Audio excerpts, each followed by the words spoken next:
Chers compatriotes, c'est en ma qualité de président élu de la République du Cameroun que je prends la parole pour qu'en raison de l'extrême gravité dans laquelle nous nous trouvons, j'estime utile de porter à la connaissance du monde en général et des nations qui ont érigé la démocratie et le respect des droits de l'homme comme fondement de leur existence, porter à leur connaissance le fait que tout le peuple camerounais aujourd'hui se trouve le dos au mur, confronté à une menace existentielle de la part de ce régime qui pratique du gangstérisme d'État, qui terrorise nos populations, procède à des purges politiques, purges au faciès, purges dans toutes les régions de notre nation. Une situation inacceptable, intolérable, dès lors qu'en dehors de toute procédure judiciaire, des dizaines, des centaines, des milliers de Camerounais sont arrêtés, incarcérés, persécutés.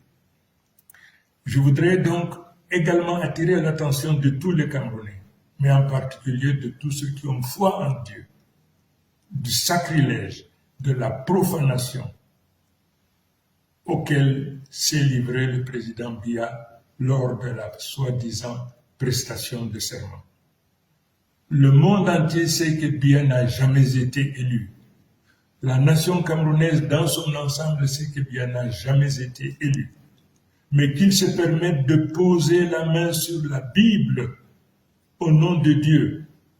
Il apparaît donc aujourd'hui à tout le monde que pour M.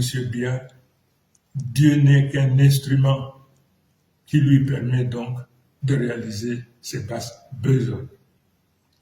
Je voudrais donc dire à ce régime qui pratique du gangstérisme d'État, qui se livre à du terrorisme d'État, qui arrête à tour de bras, qui procède à des purges ethniques, des purges au faciès sur l'ensemble du territoire. Je voudrais donc demander à ce régime, du haut de ma responsabilité, parce que élu aujourd'hui de la République du Cameroun, de cesser cette pratique. Les Camerounais n'en veulent plus, les Camerounais n'en peuvent plus.